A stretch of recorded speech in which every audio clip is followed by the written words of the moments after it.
Okay, so this video is along with another one about piecewise functions. I think some of y'all were still mixed up on piecewise functions. Some had some questions about absolute value functions. So here's two videos to kind of go with that. This one right now is about absolute value of functions. So we did an activity about how to use transformations, okay? So this is what some of these were looking like, but we had numbers in them instead.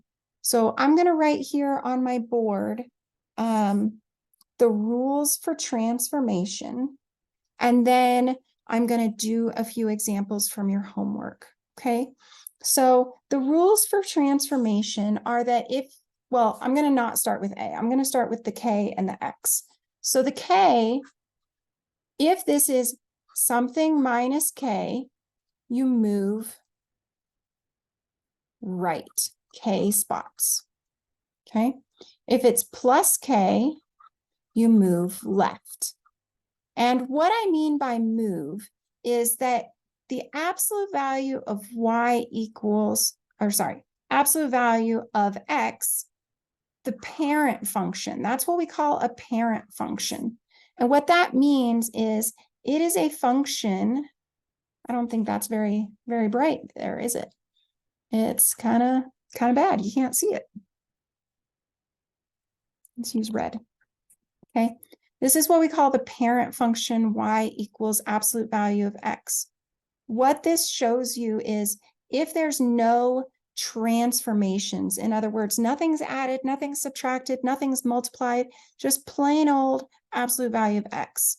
This is how you graph it. It is starting at the origin. We call this the vertex. Okay, and the slope is plain old 1 over 1. It goes up 1 over 1. It goes up 1 over another 1. Same on this side, up 1 over 1, up 1 over 1. Okay, now what happens when we have this transformation with this K is that it could move right or left. So let's pretend that this is, wish I had more colors here, but I don't. So let's do this one, Y equals absolute value of X minus 2.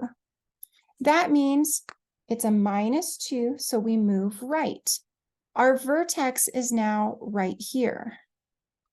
Okay, it still goes up 1 over 1, up 1 over 1, up 1 over 1 in this way, up 1 over 1. Okay, it's still a V. It's still a very similar V. It's just that it has moved to the right. If we had Y equals absolute value of X plus 2, it says it moves left. So again, the only difference between this and my parent function, the red one, is that my vertex has moved 2 hops to the left. It still goes up 1 over 1 and up 1 over 1 in this direction too. So it's still a V, and that's what happens, okay? So that's what we're talking about with these transformations. That's what happens when you move left or move right. Apparently, I cannot undo anymore, which means I lost things that I wanted, but that's okay. I can maybe try to draw them again nicely.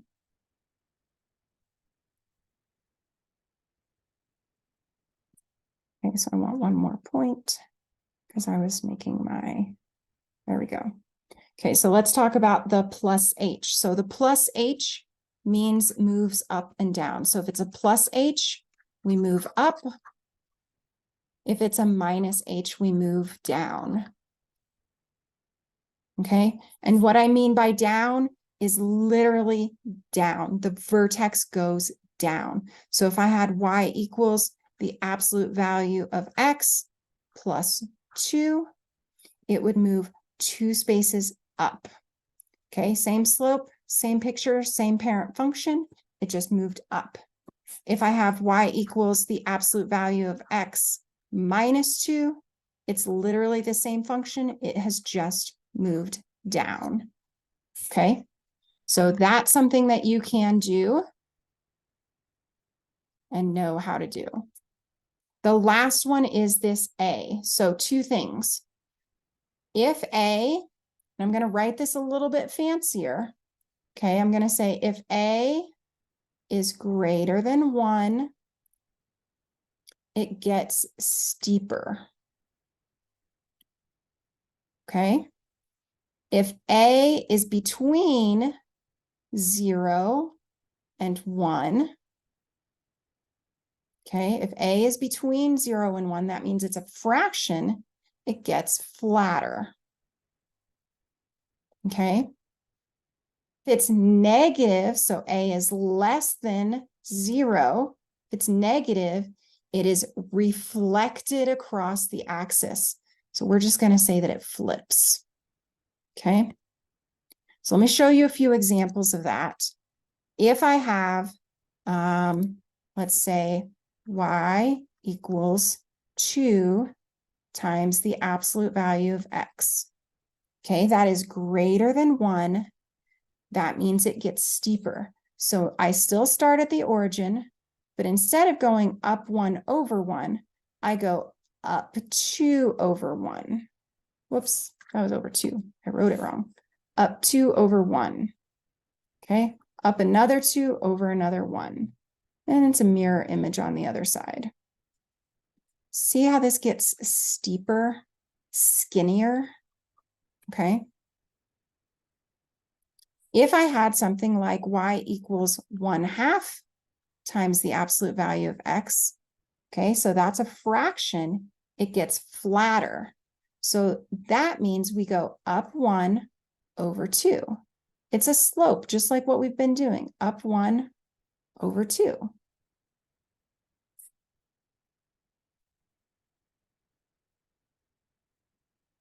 Right?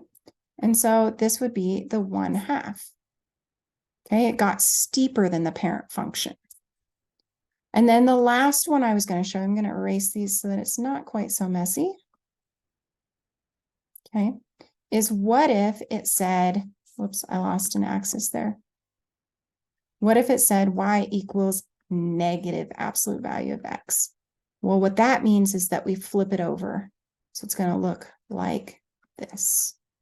Okay, now the thing that makes this complicated is I just did all these examples as one thing happening. But what you're about to see is that more than one of these transformations can happen at the same time. So let me share my screen and I'll put up the worksheet that you were given here. And we'll just work through these. Now, these instructions said to use technology, but we're actually going to use the transformations that we just talked about. So for example, this one says absolute value of x plus 5 plus 1. Okay, so that means we have a plus k. Okay, remember a plus k means that we move left. Okay, so that means we go left 5. That's what this is. Plus k means we move left 5. We also have a plus h. Plus h means we move up, and in this case, it is 1. Okay, so we're going to move left 5. That's 1, 2, 3, 4, 5, and we're going to move up 1. This is our vertex. Okay, and now we don't have to find any more points. We can just draw our V.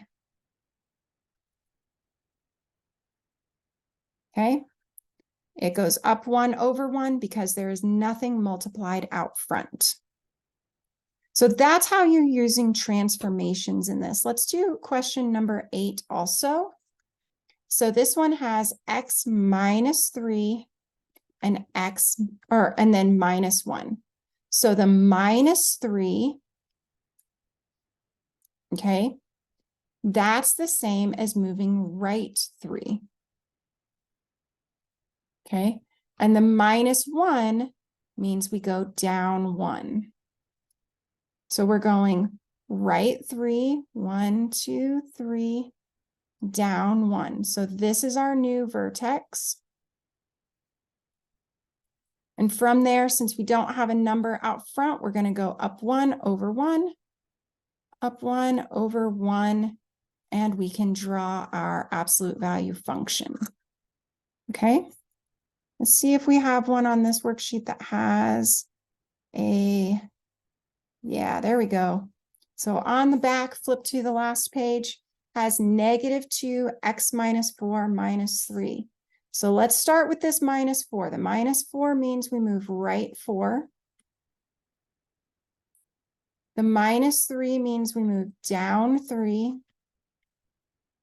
Okay, the -2 means two things. One is it gets skinny. That's what the 2 means, because 2 is greater than 1. But the negative means that we flip it upside down.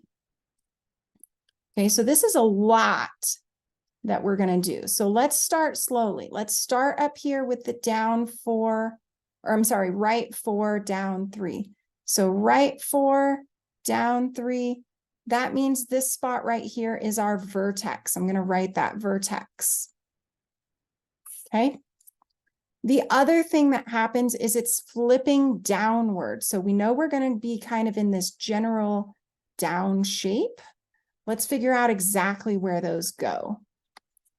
So you can also think of this as your slope. You're going down 2 over 1, down 2 over 1. Can do that on this side too. Let's get one more on this side. And so now I can sketch my graph. Okay. I hope that this was helpful. Please, please, please reach out if you still have questions. If you want to talk about it more one-on-one, let me know.